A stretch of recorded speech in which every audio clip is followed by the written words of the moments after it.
involved in some of the things that we are talking about here. Race relations, exiting from prison more gracefully such that it's less likely to be a lifelong sentence. There is one that we are used to be a part of. I don't know. This is the Racial Justice for Madison County. They meet the first Wednesday in every month at 1:30? 3:30. 3:30. Down at the Mars Hill Baptist Church. And if you go to 2 meetings, you need to attend 2 meetings, and then you're more or less in, but everybody can receive emails for them. And I think there are pictures of you being involved in some of the stuff they do. So I think that's probably the best endorsement of that. Well, and Paula You're right. was very instrumental in founding it. Heath was very instrumental in founding it.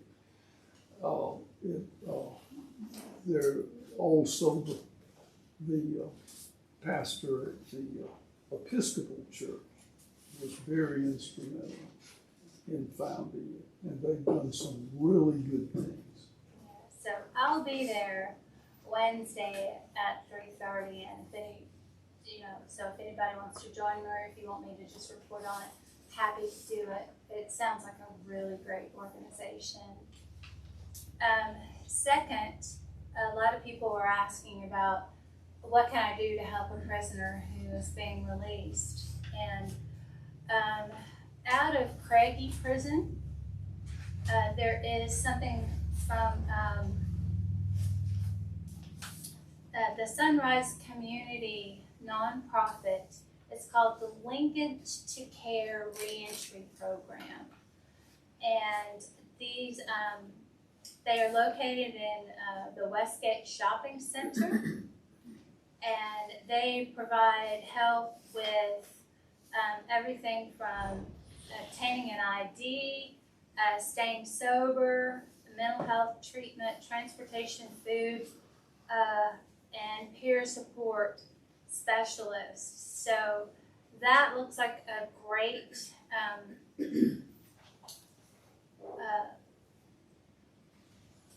resource that might be something that we could spend a little time thinking about. Also, back to justice, there's a push, finally, in North Carolina prisons to stop solitary confinement. A lot of prisons have already done this. For instance, federal prison is pushing to get rid of solitary confinement because it is essentially torture. It's horrible on the human psyche to be locked alone 22 hours a day. So Joanne has graciously volunteered if you would like to write another letter or advocate on us getting at least ending this torture, we will certainly do that. So the governor is, I think, open to consideration.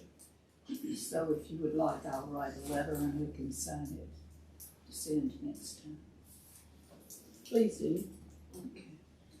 And I think it would be important, especially for people from Madison County, both as same lettered and individually, to write your state representatives. Who is our state representative? I have conveniently forgotten. Lindsay Prather is one of our representatives that we voted on, but I'm not sure if she's in the House or the Senate.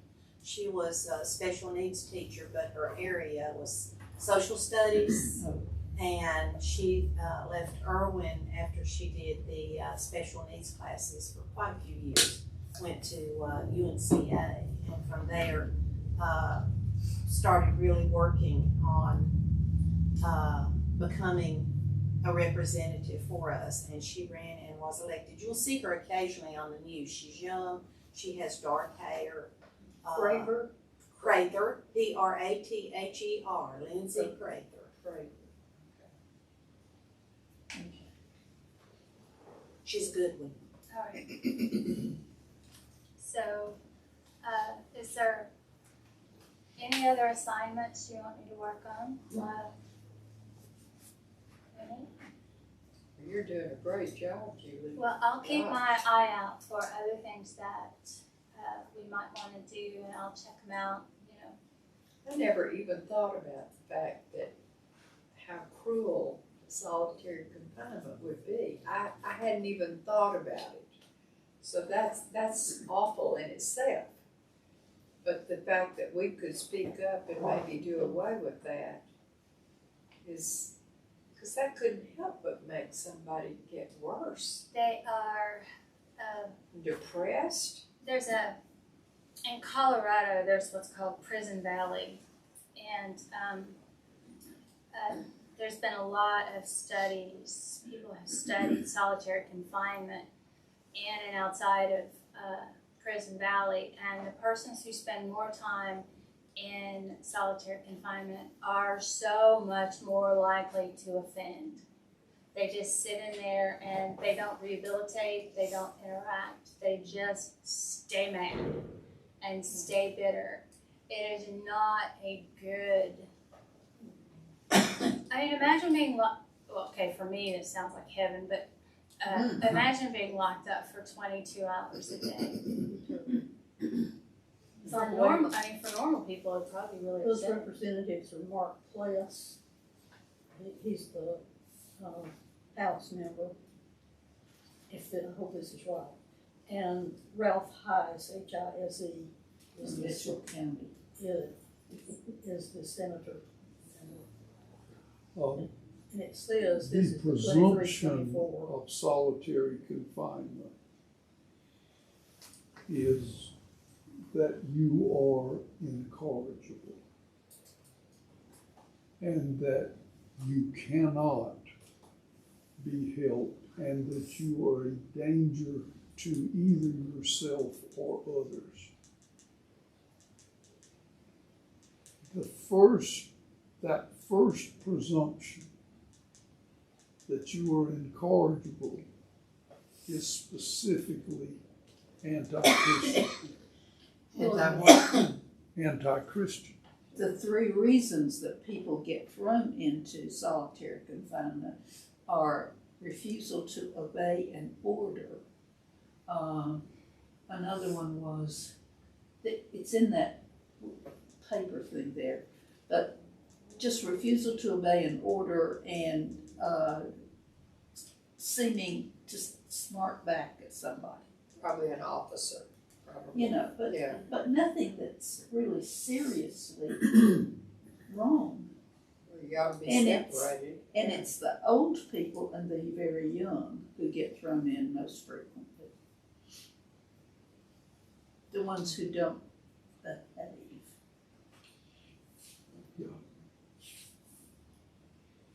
And it is paramount to torture.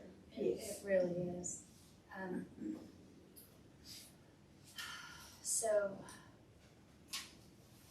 the notion that they're incorrigible, that prisoners are incorrigible and have to be sequestered, that fits right into what I wanted to talk about today.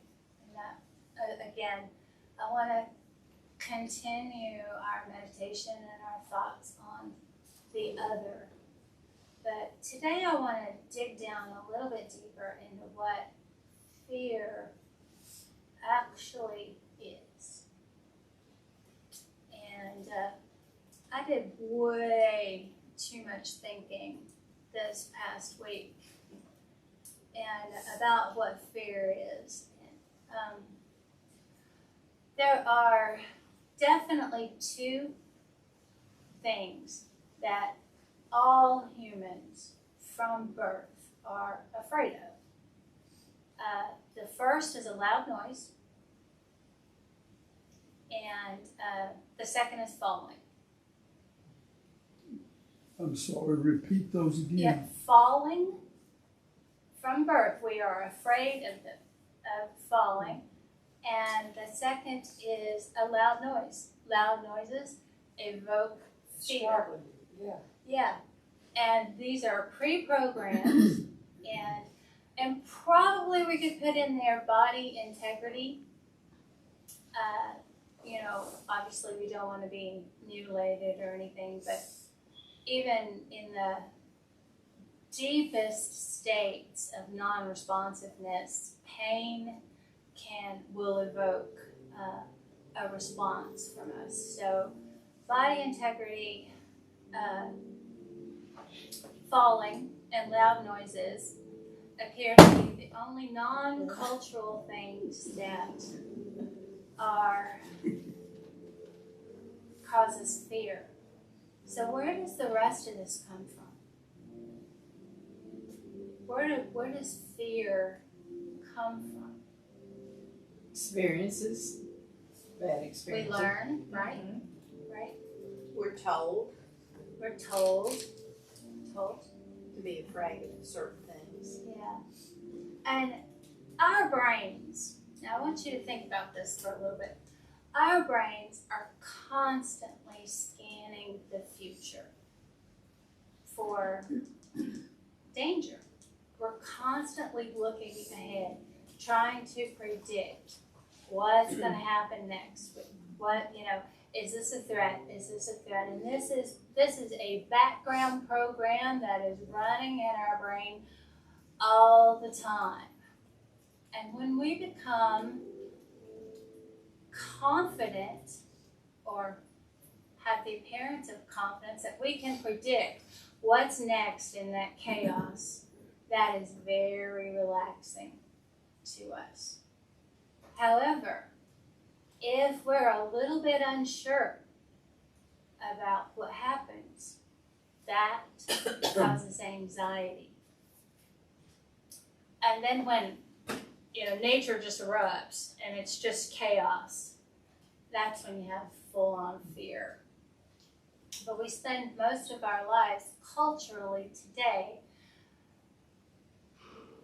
in anxiety, in the anxious state. And we don't need to, but we do. Being around others like us who project forward the same way, who recognize the same things as threatening, these things are really good for us, and probably which helps account for our desire to really just get together and glom up in groups. And housing, medicine, technology, these things have all helped us sort of push back against that chaos that is the future and helps us to be calm. So why are we still anxious? Because we hear the media talk about it all the time, about stuff. This morning on I think it was the CBS Sunday Morning, one of the segments was about scamming. Mhm. Scamming is a horrible thing going on They're right terrible. now, and it's mostly against elderly people and a lot of times elderly single people, be they women or men. But they catch you in a situation. They're even doing artificial intelligence, mimicking voices of grandchildren, and they call the grandparents. This happened to my granddaughter and her boyfriend. His grandfather was called, and it was his voice, and it said, "Granddad, I'm traveling and I'm in a bad situation. I don't want Mom and Dad to know about it, but I need help." And it was his voice. His granddad was smart enough not to fall for it. He said, "Let me check, and then I'll get back to you." They don't want to hear that. No. And he called his grandson, and his grandson said, "Granddad, I'm fine, and I'm so-and-so, and don't worry about it, But it's really out there. that there's some stuff going on, scamming, and I But you know, had, sweetie, you're not being scammed right now. do what? You're not scamming. No one is scamming you at this present moment.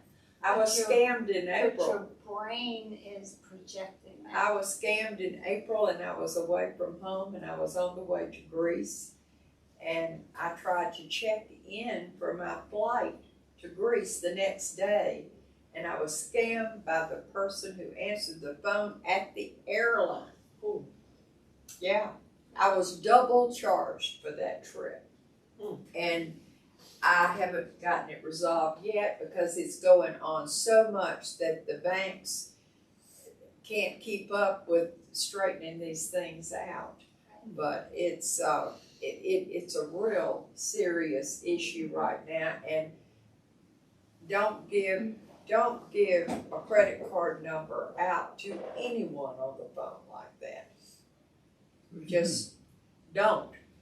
And my sons told me, and the bank told me, always say, I need to check with my family about all of that That's before good I advice. proceed. And as soon as you call, as soon as you hang up, you're off the hook, and then you call your family and they'll tell you, no, don't do that. I will never check in early going on a flight again in my life. I had all my documentation in my hand and it was fine. I could have walked right up to the thing and it wouldn't have cost me $1,600 more for that trip.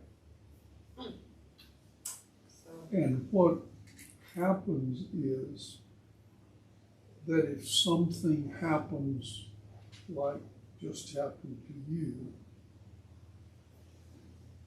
we tend to generalize it and make it part of our rule of being uncomfortable. I've stopped, I've still got it coming, but there's something called Neighbors that's available to people in our neighborhood. You find out, and there's always one on top. I was figuring out, and it tends to be either a fear or a gripe issue. These so-called neighbors are often 10 to 15 miles away, 5 to 10 miles away in Asheville area, but far from our neighborhood. But we tend to think that what's happening there is happening here, and it increases our anxiety levels. We generalize on what we see. If there is a disease that is affecting 200 people in America, and it is reported with the breathless intensity that all those things are reported, then panic comes. we assume Remember that we are Ebola, likely to get it. when Ebola came into the United States and a whole 2 people had it, but it was nonstop on the news, 24 Yes. hours. 20. Yes. We're all gonna die from Ebola. And these things that we hear and see and other people tell us, they become incorporated into who we are, or at least the surface of who we are. And this surface part of who we are, I'm going to call it the ego.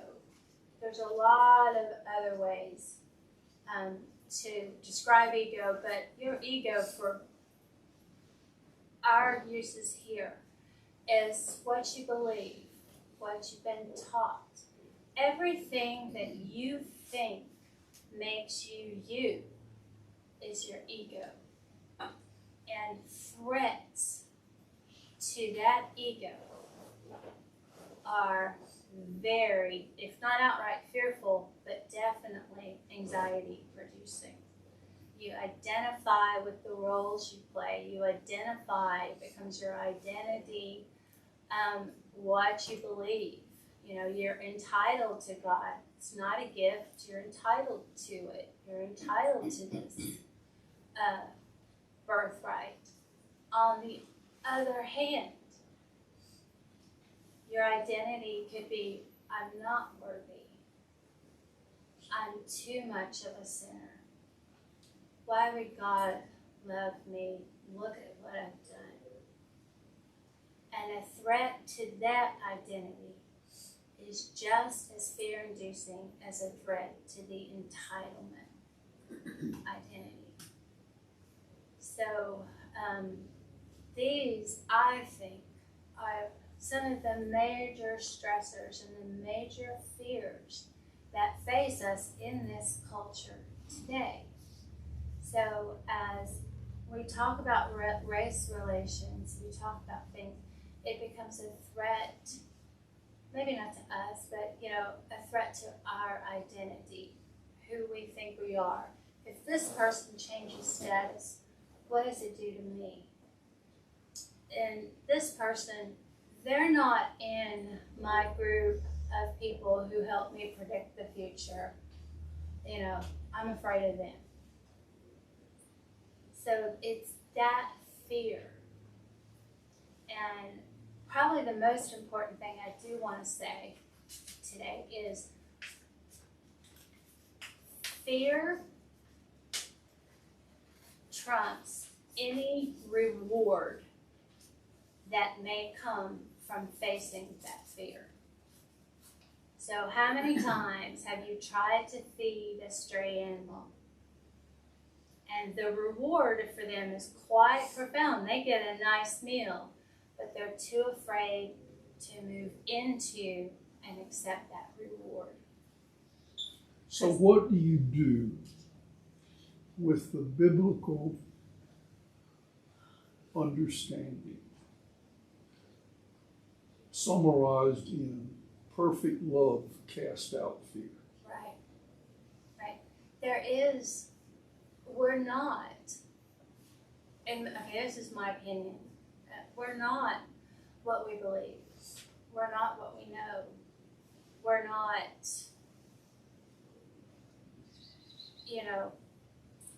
we're not who we think we are. There's something deeper in us that is God. And our ego can help us, can keep us from moving into that perfect love of God. That's the way I see it. Because there is no fear if there's nothing at stake. Because God has taken on that fear for you. Well, also,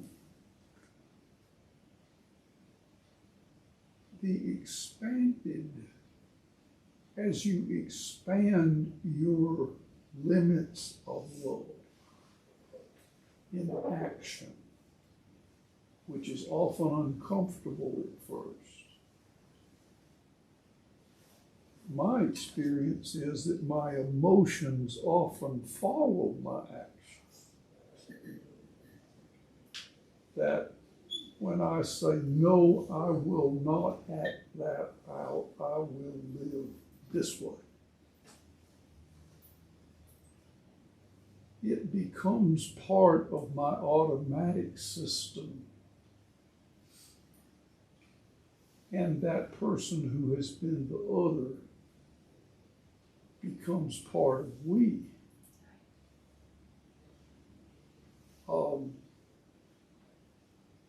And what a reward. Yes, and Jesus even had to do that. The Samaritan woman should, he says, should throw the master's food to the dogs. She was other, That's such a great passage. even to Jesus, because he increased in wisdom, stature, and favor with God and man, not just when he was a teenager, but all through his life. And then her response,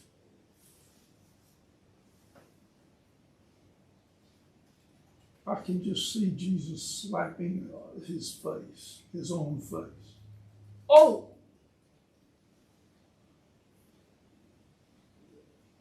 These Samaritans are part of us. And he expands his definition of who he comes for and who he doesn't fear. Because he wasn't supposed to speak to her in the first place, right? Uh-huh. And then it dawned on him. Well, Yeah. she just says, I mean, don't even the dogs deserve God's love. Yeah. It's like, yeah. Yes. You know, talking about actions, doing things, I had something that I found out about Friday night from a very dear friend who has visited this church with me before. She has associated for many, many years after a terrible divorce.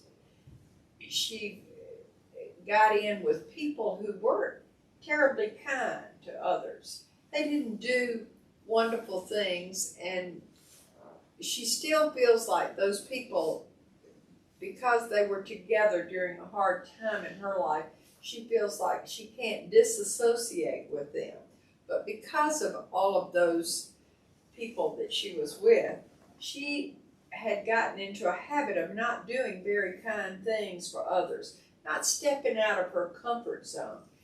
And I'm trying to get her to step out. Well, she had a horrible thing to happen.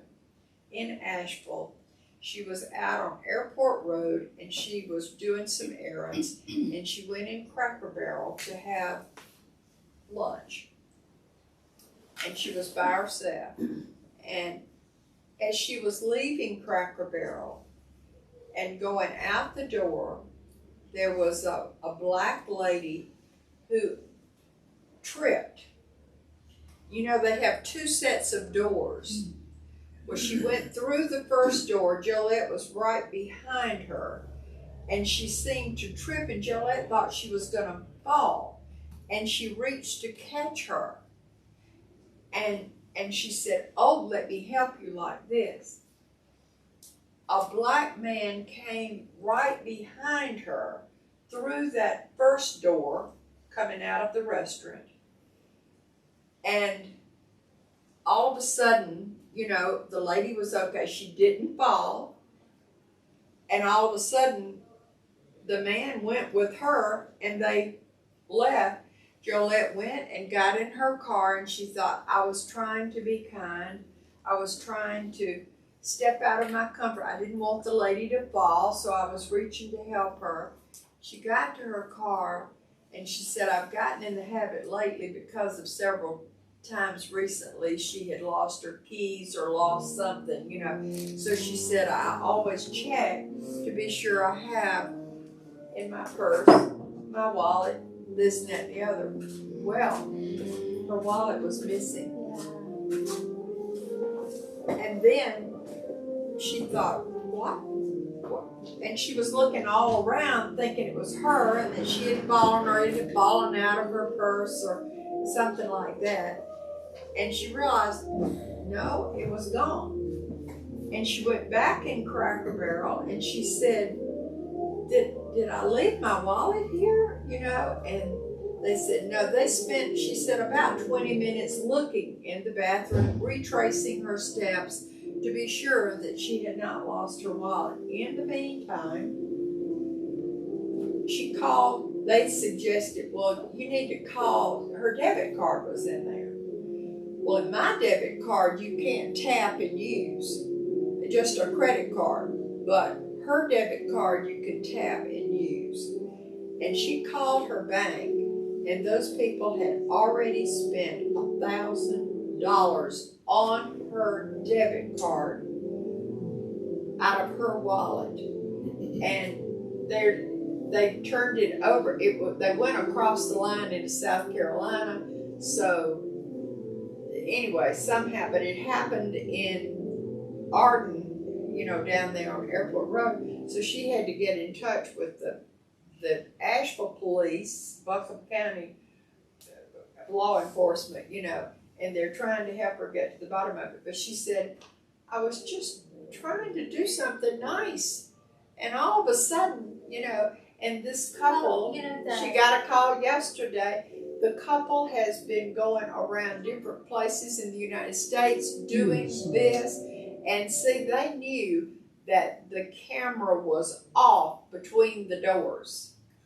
You see, the little incident happened between those two doors. They have a camera inside the store, but they didn't have a camera, that little section in between. But they went to a gas station, they went to a grocery store, and they have been caught on the camera. Now, how they can locate them, I don't know, but Well, your friend, how is she doing now? she's doing okay. She was frightened at herself. She said, I was just trying to do something nice and it's just backfired. I said, don't let that keep you from continuing to do Yes, nice see, things. what we tend to do is translate that into no good deed goes unpunished. Yeah. And stop and don't do any And more the good. church, the church can really help with that. Yeah. Can help victims of crime move forward into forgiveness or lose the ability, don't generalize. She's not a church. She's a believer, but she's not a church goer. And so I think she's gotten to the point that she kind of leans on me for, what do I do? She just went into great detail telling me all this. And I felt so badly. We were on the phone for 2 hours. And I could tell she had had a very bad, horrible day, just like Alexander. You remember Alexander, the very bad, horrible day? Yeah. Well, she had a very bad, horrible day. And she said, I just, what in the world have I done, And there's a side of her that feels like she's being punished for all the years that she wasn't doing nice things and stepping out of her comfort zone. And I said, no, it's never too late. It's never too late. Step out of your comfort zone and start doing kind things. And don't let this stop you. I've told her she's going on a trip leaving this Thursday. And I said, you keep your head up and kindness and keep on acts of kindness. Don't you let this make you afraid. But be careful. Be careful and know where your wallet is, and be real careful. There's fear, whether it be of the other or of crime or whatever. We don't think very clearly when fear is on board. No. We've all. My brother got spooked by a snake one time. I scared him to death, and he took off running and ran headlong right into an oak tree. He says he didn't even see it. I Scared. can understand that. So scared by that snake. We had to take him for a concussion. And I can understand that. when I'm right there. when fear takes over, you don't think very clearly. You see everything negative.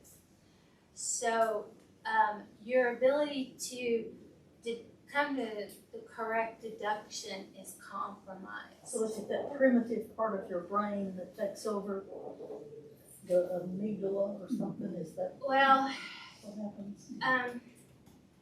You definitely have a primitive part of your brain, and normally, even when fear or when anxiety is on board, both the primitive and the big brain can still communicate with each other, and they're modifying each other, and the result may not be accurate.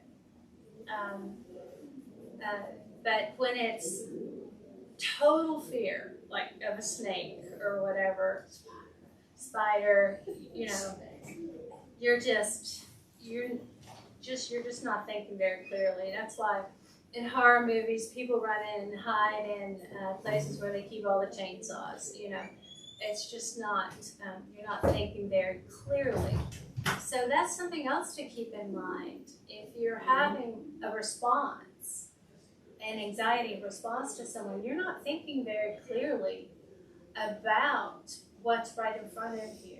So sometimes you need to take a step back, put yourself instead of in the future and into the now, and, you know, use your big human brain instead of the lizard brain. You're That's right, it. you don't think clearly. You don't. One time there was a snake right across my road going up to my house, and my house was right there. And it was stretched out. I was going home after church. And he was stretched all the way across. I stopped the car and sat there for about 10 minutes. I was afraid to drive over him. I thought you were just letting him live. No, I was afraid to drive over him. I certainly wasn't going to get out of the car and be anywhere near him. I thought he would come up. If I went over him, he might come up in the car or something.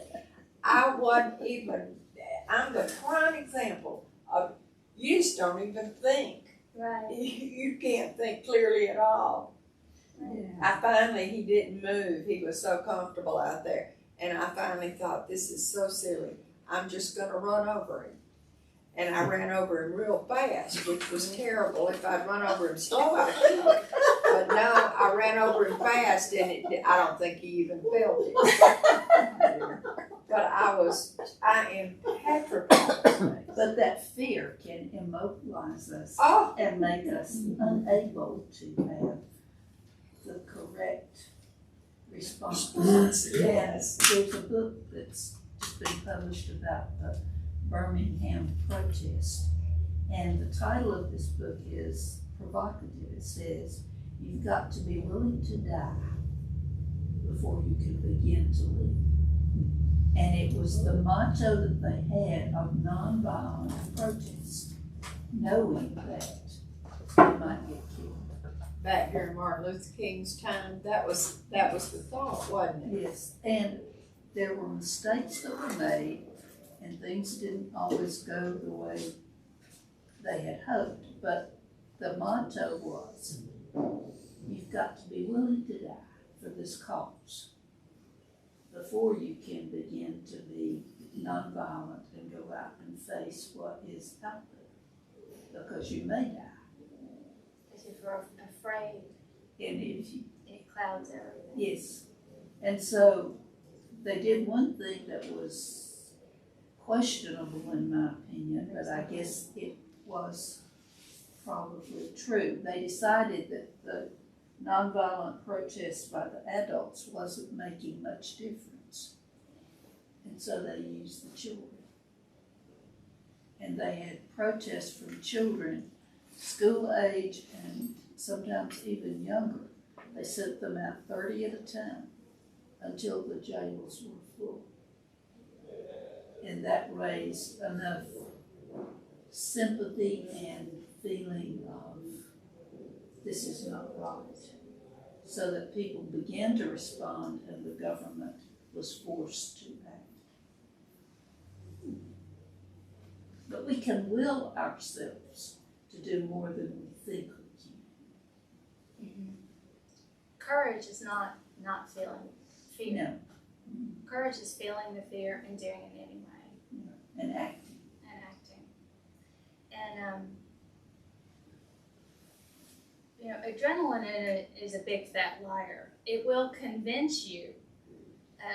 The stress hormones that are released during fear, they do a great job of convincing you that you're exactly right in what you're about to do, even if it's running headlong into an oak tree.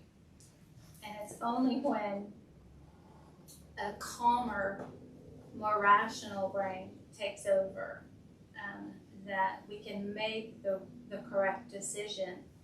And again, move into the reward and away from the fear. You're your natural instinct is going to be to deny the food that someone is giving you because you're afraid, but move into the reward. Allow yourself to be a neighbor to someone so that they can love you too. You know, it's not just you love them, but allow them to love you as well. Accept the award and deny the fear. So, does anybody have any stories of something really good they may have left on the table because they were afraid of it?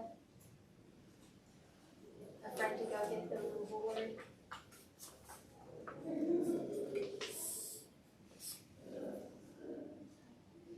I've seen students do that a lot.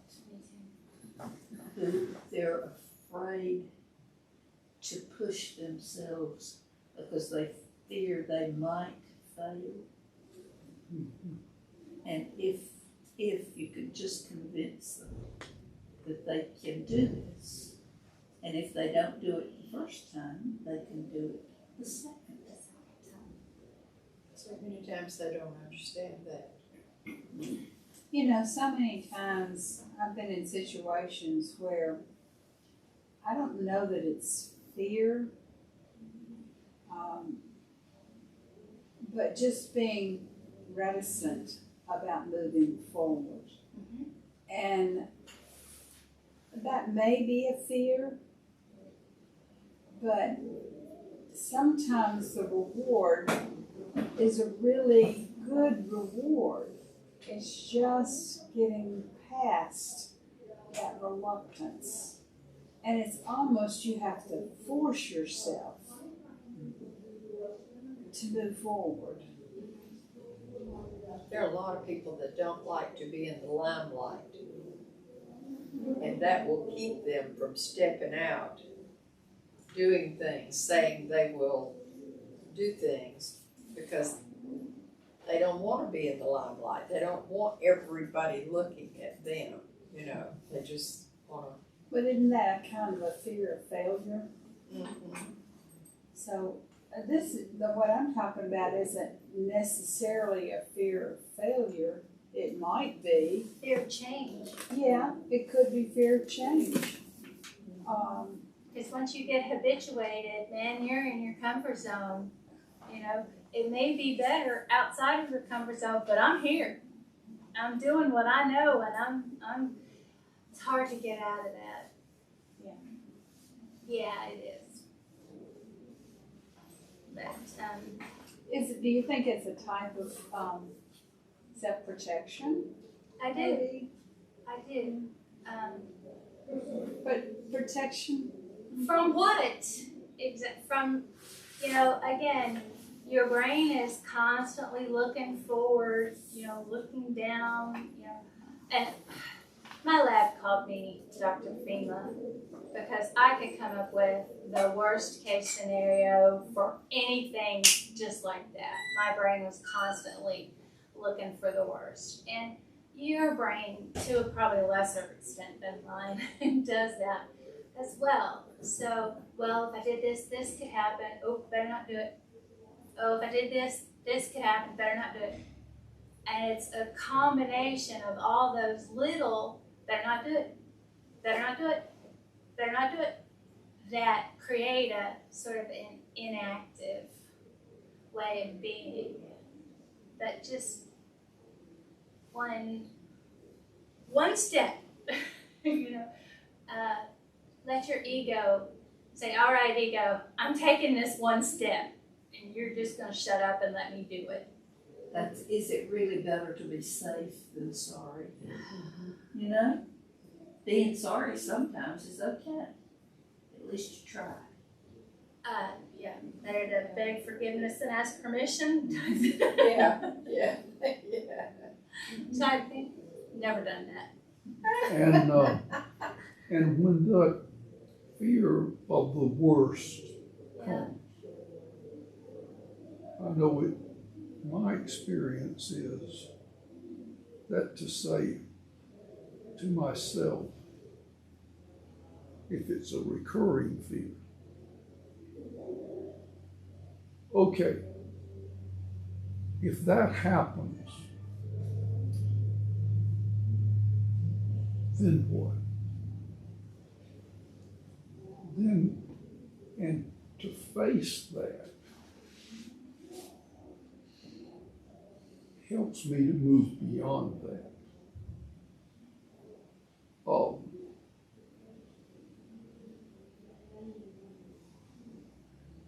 You know, As long as you can think rationally or talk to people who don't have a Yeah. stake, or think rationally about what the consequence of, if the worst case, yes, think rationally about that, and then either is does that ever gonna happen, or what am I gonna do if that happens? Yeah. Is that the end of the world? and it's not. 99.99% of the times it's not. Yeah, exactly. But It's not the end of the road, I it's have to leave change. because I'm having a little bit of anxiety. It's not the worst that can happen. quit projecting into the future. Live On in the the winter now. distance, so I have to go fix things. And go look at Beth's print as you go by. Yes. Give you strength. And I'm Fear gonna of the say light. that Fear of the to light going out. welcome today, but Yeah. this has been a good lesson. Alright, so we'll get more back into his book next week. And thanks guys for indulging my TED Talk on fear today. Yeah. And I think we'll come back to it and use it to help ourselves out of Yeah, I did my homework. Can you share? Well, you asked about who did we fear, Yeah. and for me, it is the white supremacists. And I have preconceived reasons for doing that, but also, you asked, what emotions are evoked? Judgment. Yes. Judgment. And then sometimes it's disgust Yes. or distrust. And I label them as ignorant Yes. because they don't understand. But you also asked, what ways do you see Christ in others in your life? Because Christ died. I mean, Yeah. he was an other, he was a criminal. And I mean, we didn't even love Christ. He wasn't our neighbor. I mean, he died with us hating him. So, what do you see there? But what I immediately thought of was how I see Christ in other people as well. So, and I see those people as doing sometimes what I would like to do to make, be able to make myself do. But in that process of sharing, I have often had revelations and understood, why I was afraid and how I should make changes. So, seeing Christ in others is a really, it's really important in my life. Lisa had a young minister friend of hers stay with me this week. And she is an angel. She is such a blessing. And she is just such a wonderful young woman. She has recently adopted 3 little girls who were abused. And to hear that story will your heart will just burst with the kindness that she is showing when she got these children, they couldn't speak. They didn't communicate. The emotions were just out the roof. She said the youngest one would just throw these horrible temper tantrums. Yeah, they don't have But language. she is dealing with these little girls. And she may bring them back up to my house. And I would love that. I would love to see how Christ in her life has brought these 3 little girls around to a happier life. And with the white nationalists, white supremacists, you know, they're all wrapped up in their own ego identity, and they're scared to death of losing it, and they're motivated by fear, as you know, as well. And it's hard to judge that when you know they're just scared to death as well. But you're being rational. I know. It's hard to do Thanks, that. everybody. Yeah, thank you. Thank you. I'm gonna ask you, the lady, she came and I got along with her, but obviously built a relationship there. I would love to keep communicating. You know, they're all different chairs. Where did she leave her children? She left them with friends. One was, They're not sisters, they're not sisters. they were 3 sisters. Oh, they were sisters. Twins and the younger one. Oh. So the 2 older twins. Or are they now? Yeah. I mean, I'm I talking think about they're, teenagers. no, these are strangers. Yeah, she got them when they were 2 and 3 years old. Oh, she's had them let in for quite a while.